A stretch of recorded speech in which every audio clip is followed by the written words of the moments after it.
I'm Cody Story, mobility specialist and unconventional strength and conditioning coach. Here at Story Fitness, we give you the tools to lose weight, keep it off, and perform at your very best. In this video, I will teach you how to create a sustainable workout schedule. Before we get into it too far, I want you to know this is not the only way you can create a workout schedule. This just happens to be a sustainable approach. So if you're just getting back into working out and wanting to train again and stay consistent, this is the way to go about it. Or if you've been training for a long time and you're finding that what you're doing is not sustainable, then this is for you as well. Before we break down what you're going to be doing on each day of the week, I want to talk about something that is super important, which is the fitness merry-go-round. Now, if you were finding that your training was not sustainable like I mentioned, this little diagram here is going to help you understand what might have been happening for you while you were trying to get back in the game or you were trying to continue to train and keep reaping the rewards. So for the first 30 days, you're getting back in the rhythm, and guess what? You're getting a lot of results. So everything you're doing is starting to pay off. You're getting a lot of return on your investment for time and energy. The next 30 days, you're working just as hard. Now you're between those 30 to 60 days and you're starting to plateau. You know something's up. You're not getting the same results that you once were. So you start to say, well, I need to start working harder. So not only are you working out the way you were, now you've increased your intensity or maybe even your frequency and you're going all out. But you're still plateauing. So that 30 to 60 day period of plateau is now leading into that 60 to 90 days. And at that point, you're now stepping into what we call diminishing returns. And this is where aches, pains, and injuries can occur. Your body's wearing out, and this is where things start to break. And you should be starting to feel better, not worse. And you should be continuing to get the results like you were in those first 30 days. But this is the merry-go-round, because by the time you get to the 90th day, you're having to stop again. Something happens or you just don't feel right. So I want to help you not have to get back on and back off and back on and back off and back on the merry-go-round. And I want you to start to understand you can actually go about it in a sustainable way where you can actually have longevity and you can hit not just short-term goals and mid-term goals, but you can also have long-term goals where you can train for a lifetime. So that's a quick rundown. I can also go deeper into that in another video. Let's jump into understanding how to wave different intensities on different days. The 4 different levels of intensity are going to range from no to low to moderate and high. These intensities are percentages based off of your maximum heart rate. So no intensity is 0 to 40% of your max heart rate. Low intensity is 40 to 60% of your max heart rate, and moderate is 60 to 80%. High intensity is 80 to 100% of your max heart rate. So you're going to need to do a formula to understand what your maximum heart rate is, so that way you can break down these percentages, and it will be specific to you. Now you can start to apply these 4 different levels of intensity into your work week or your workout week. So no intensity, you're going to start with it on Monday, 0 to 40%. Tuesday is low intensity, 40 to 60%. Wednesday is going to be moderate intensity, 60 to 80%.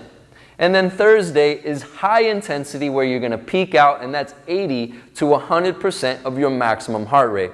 So what you've just been introduced to is a 4-day wave.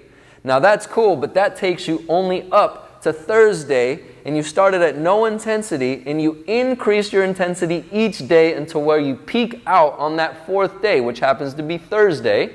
And then you're going to drop back down in intensity to where you have only 0 to 40% of your maximum heart rate as far as effort is concerned going into that training session. So you're at no, and that happens to fall on Friday. So no intensity is on the 5th day.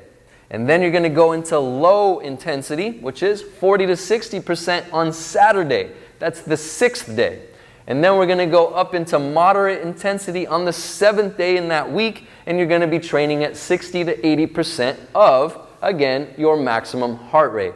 So there are specific activities that you can do which fall within these different levels of intensity, and that's how you're going to start waving and varying what you're doing on each day strategically, so that way you start from no intensity, ramp it up, peak it out, drop back down, ramp it up, peak it out, drop back down. So this is just like a wave in the ocean. So you're going to start waving your levels of intensity and your energy, which is what happens in life. So you're starting to tap into your own personal rhythm of energy as well. That's super important, because in this diagram that I just went through, where you're getting results, plateauing, and then hitting those diminishing returns, it's because you keep pressing the envelope, going beast mode, day in and day out, working harder and harder and harder, and you're not waving the intensity where you peak and then come back down and then peak again.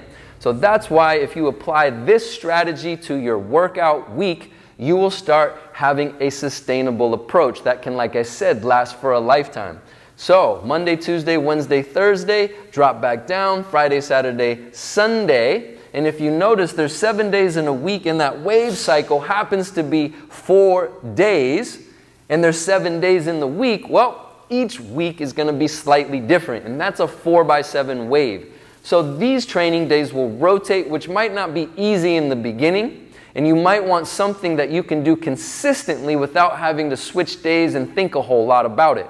So that's why I like to introduce people to a 7x4 wave, which is a little bit easier. In that 4x7, you're going to peak only at moderate intensity on Sunday, and then Monday, instead of no intensity, is actually going to be where your high intensity day would go. So that's your 4x7 wave. It's slightly different. And that 7x4, the reason it's the same is because you're going to go no, low, moderate, high, no, low, moderate, and then back to Monday, and it's going to be exactly the same.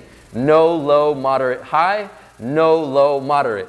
So you're going to have 2 moderate days and only 1 high intensity day per week. Now you see there's these 2 blue boxes here and here. That means you have 4 recovery-based days, and you're going to have 3 training or workout days per week. So what are you going to do on those days? What activities should you be performing for the 4-day waves within each week, whether you're doing a 4x7 or a 7x4? Well, let's get into that now. Here's this beautiful little dry erase board that has it all for you. Now just know, I'm going to give you just some options and ideas, but you might have other activities that you can plug in on the different days that we're going to discuss. So no intensity, you can do things like mobility, walk, breath work, hot springs, infrared sauna, massage, even ice baths. Anything that you would like to do where your heart rate is only going to go up to 40% of your max heart rate. So that's a no intensity day. And like we said, on this chart right here, we plugged it in on Monday.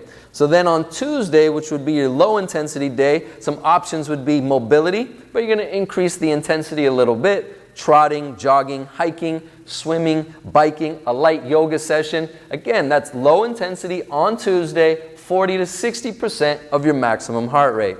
Moderate intensity, again, ramp up your mobility work a little bit more, and now you're getting into what we would call your workouts, like basic strength training or gymnastic strength training, trail running, hiking, rock climbing, swimming, biking, snowboarding, other sports that are more on the moderate side of intensity. That would be Wednesday.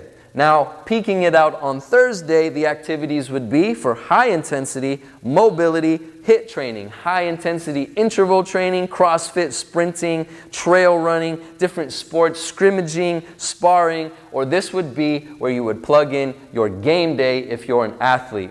So these are some options as far as activities are concerned that you can plug in on these days. Make it specific to you, and you get a pick, but you get to follow these different levels of intensity, so that way you can continue to train or play your sport or other hobbies sustainably over time. One more thing I'd like to add before ending this video is this strategy is super cool because there's a thing called delayed onset muscle soreness. And if you're just getting back to training, this is super important for you.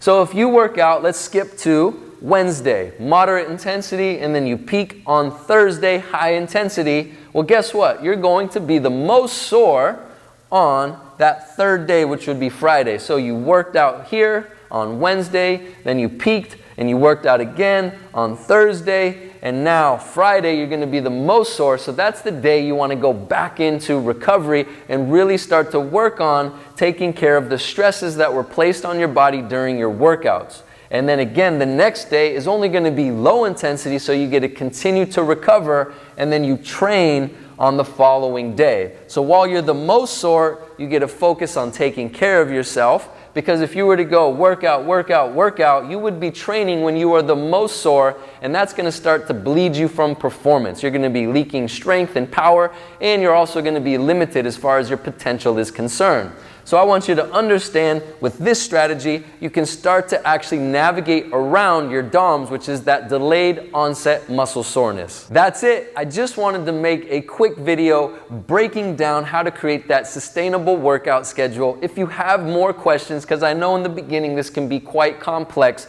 don't hesitate to ask. Just go ahead, type in your question in the comment section below. If you found this video to be helpful, click like, subscribe, or share it with friends and family. And I'll see you in the next video.